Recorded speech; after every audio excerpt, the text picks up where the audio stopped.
Bene, grazie. Thank you for being here. This is going to be a brief press conference, and I say that because we are on the eve of starting the work at the European Tourism Forum this afternoon. But I'm here to tell you about the meeting we held this morning.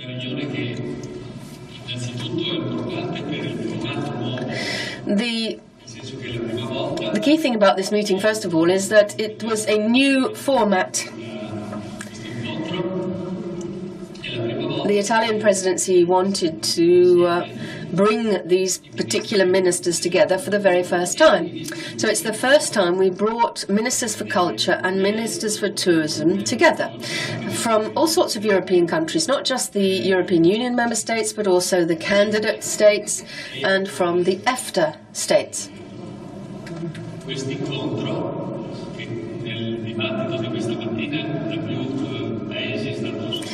Now, one thing that many countries' representatives said this morning is that this format is worth repeating. It's a meeting that we should have again.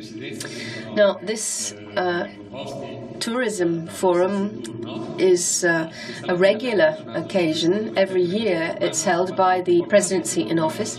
But colleagues said that they thought we should do this informal session again. We had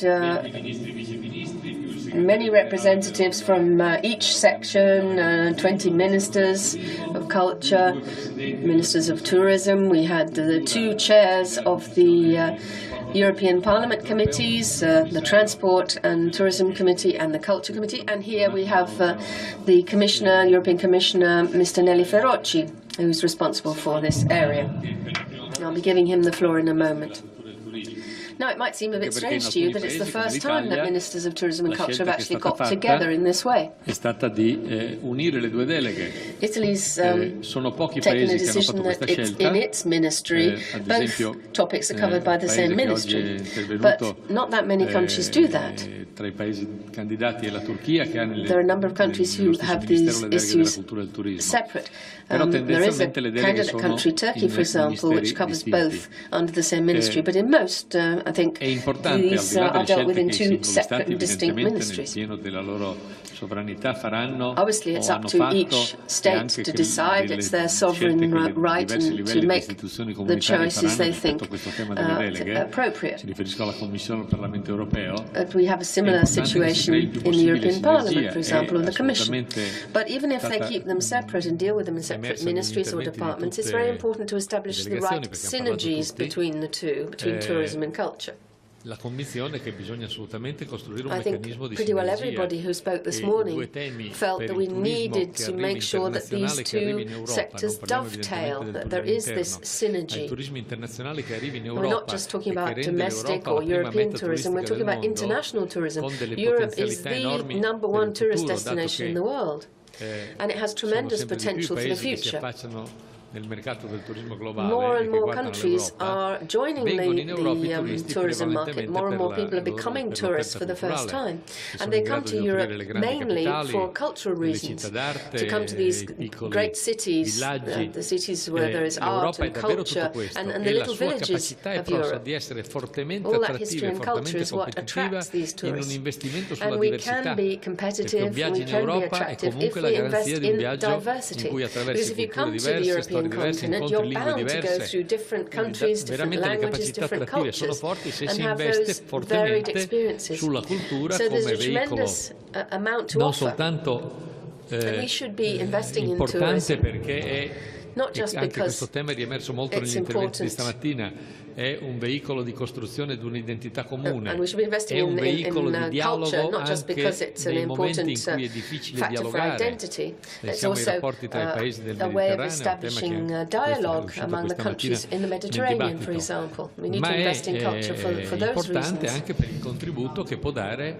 alla crescita economica, alla creazione di sviluppo, alla creazione di occupazione. Non mi riferisco in questo caso soltanto al tema della tutela del patrimonio o dell'invalorizzazione del patrimonio e dell'offerta turistica legata ai musei, ai monumenti, ai siti archeologici, ma mi riferisco anche alla straordinaria forza delle industrie culturali e creative, i talenti, che sono da sempre uno dei punti di forza dell'Europa e che lo potranno essere a maggior ragione in questo secolo, il secolo della globalizzazione e il secolo dell'era digitale. Sono emersi anche alcuni spunti molto interessanti su cui lavoreremo. La riunione è una riunione informale, quindi non ha per natura un'approvazione di un documento finale, ma anche per quello che riguarda la presidenza italiana, il dibattito di questa mattina e il seminario che comincia questo pomeriggio saranno elementi molto utili per la stesura definitiva dei documenti che proporremo al vertice formale dei ministri della cultura, in questo caso il 25 novembre. E sono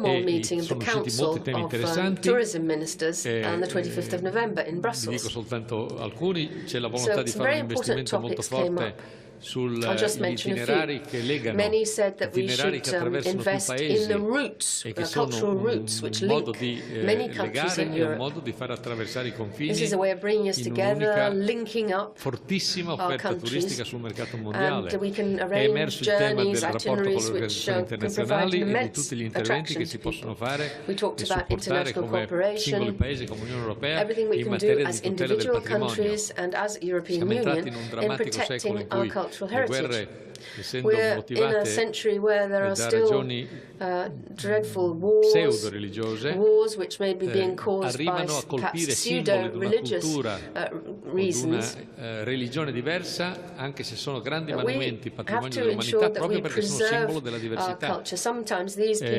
Abbiamo ragionato quindi del rapporto con le organizzazioni internazionali e della cultura come strumento di diplomazia culturale. C'è stato anche un dibattito, questo con posizione differenziate, molto interessante, sull'ipotesi di avere un unico brand Europa, cioè di poterci offrire nel mercato globale non soltanto con i marchi nazionali ma con un marchio Europa che magari investe appunto sulla diversità che c'è dietro quel marchio. Questo è un tema, come è evidente, con sensibilità diverse, insomma, è un dibattito che è stato semplicemente aperto.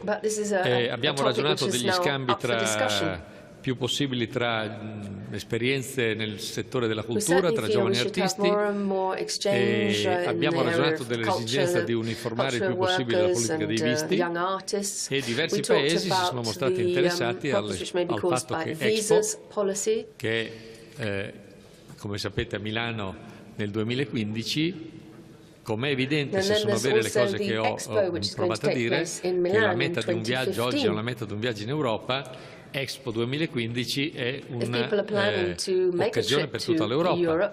Naturalmente questo innesterà un meccanismo di competizione virtuosa, perché noi stiamo lavorando perché i turisti che arrivano, i visitatori che arriveranno a Expo, con dei numeri che sono oggettivamente enormi, in una complessiva sottovalutazione italiana anche del sistema mediatico dell'impatto che avrà Expo. Io ho incontrato 3 giorni fa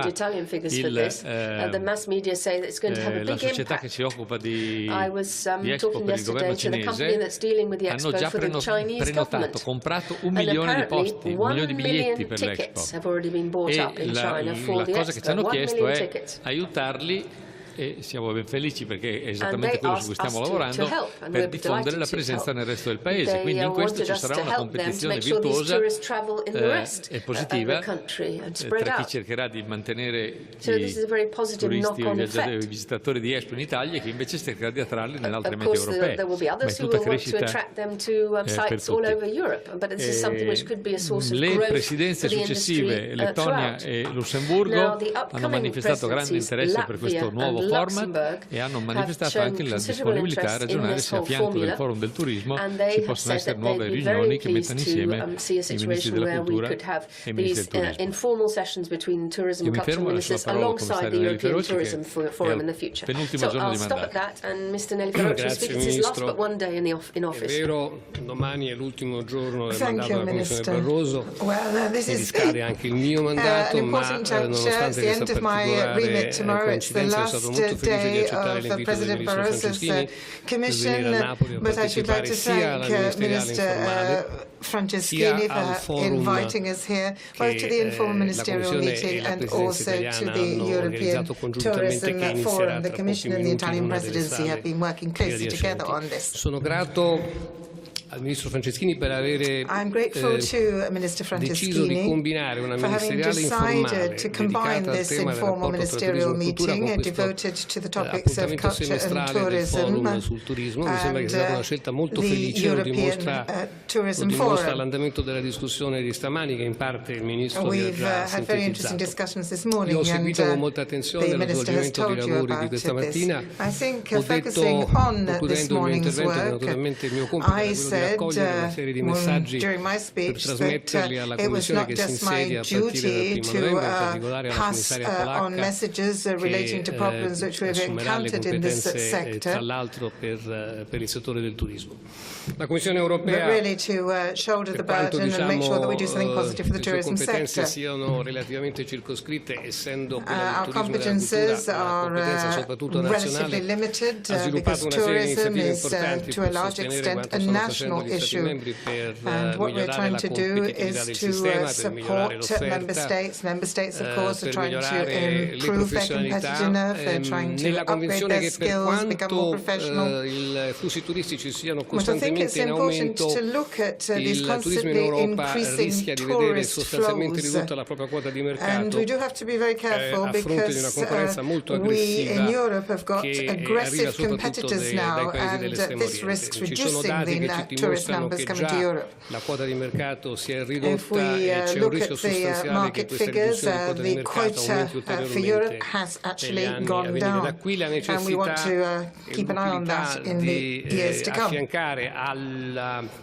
politiche, alle misure, alle iniziative che ciascuno Stato membro adotta sul piano nazionale, un'azione anche a livello europeo che consenta di rafforzare il settore del turismo e in particolare il settore del turismo collegato alla cultura anche in maniera collaborativa e cooperativa. Io non mi soffermerò sulle numerosissime indicazioni che sono emerse oggi, vorrei citarne alcune molto rapidamente. Un sostegno diffuso perché si possano sviluppare forme sempre più efficaci ed efficienti di utilizzo delle tecnologie del digitale nel settore del turismo, un sostegno diffuso e convergente sulla necessità che sia a livello nazionale che a livello europeo si sviluppino le professionalità a tutti i livelli di cui il settore ha bisogno, un sostegno diffuso sull'obiettivo di migliorare la competitività delle imprese che operano nel settore del turismo, in particolare delle piccole e medie imprese, con un'azione mirata sul tema della riduzione degli oneri amministrativi e burocratici che gravano in particolare sulle piccole e medie imprese. Mi fa piacere che il ministro Franceschini abbia ricordato la proposta che ha fatto la Commissione per un alleggerimento delle procedure necessarie per il rilascio dei visti. Questa proposta, che fu fatta alcuni mesi fa dall'allora vicepresidente Tajani e dalla commissaria Malmström, è attualmente all'esame del Consiglio. Noi siamo convinti come Commissione che ci siano margini per migliorare le procedure e renderle più rapide per il rilascio dei visti, senza mettere in discussione criteri e principi che hanno a che fare con la sicurezza degli Stati, ma con l'obiettivo di facilitare l'accesso di turisti che vengono da paesi extraeuropei. Infine, un'ultima parola. Verrà distribuito oggi un manuale, una guida, lo annuncerò in occasione del forum che ha inizio tra pochi minuti, credo che sia a disposizione di tutti, una guida su come utilizzare i numerosi fondi europei che sono a vario titolo disponibili per il settore del turismo. Ecco, io questo è quanto volevo dire in sintesi, ma ancora una volta soprattutto volevo ringraziare il ministro Franceschini per questa utilissima ed opportuna iniziativa. I do think, as I said, that this has been a very, very useful and appropriate and timely initiative. Thank you. Sì, poi vediamo se c'è qualche domanda. Consentitemi soltanto di ringraziare davvero tutte le persone del mio ministero che hanno lavorato molto intensamente e molto bene per l'organizzazione di questo evento e del forum che comincia adesso, e le istituzioni di Napoli, il Comune, la Regione che ci hanno accolto, e per me è stata una grande soddisfazione poter far conoscere a una parte alla parte di ministri, di viceministri che non avevano mai visto Napoli nella loro vita, fargli vedere lo splendore di questa città, fargli vedere lo splendore di Capodimonte, e soprattutto credo che tutto questo ci spinga davvero come Paese a convincerci che le potenzialità enormi che ci sono in questa regione in termini di valorizzazione del patrimonio, di investimento sulla cultura e il turismo come fattore di crescita non ci sono in nessuna parte d'Italia in questa misura, e quindi davvero credo che sia la prova che il governo italiano ha deciso di fare qua il Forum Europeo del Turismo un segnale di questo impegno che noi abbiamo e sul quale investiremo, ripeto, come sistema Paese. Se c'è qualche domanda, se no andiamo al If not, forum. we will proceed to the European Tourism Forum.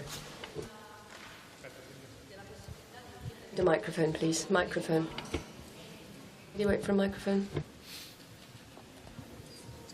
Buongiorno, mi scusi, sono Silvia Lambertucci dell'agenzia ANSA. Silvia Lambertucci from Lei ANSA. ricordava che il dibattito si è acceso anche sulla possibilità di unire le deleghe turismo cultura in Europa. Pensate di chiedere anche un commissario unico cultura turismo in Europa? Naturalmente bisogna rispettare sempre, a maggior ragione in Europa, i diversi livelli di autonomia e di sovranità.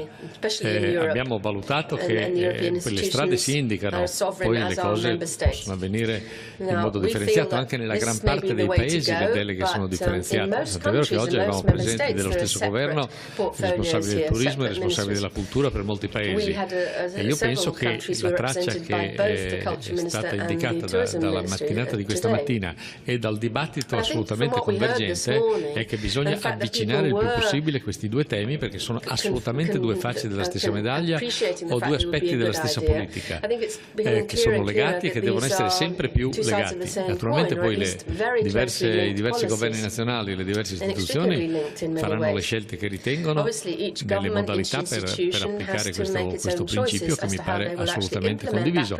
Ad oggi sia nel Parlamento europeo che nella Commissione le competenze sono in due commissioni distinte e in due commissari distinti.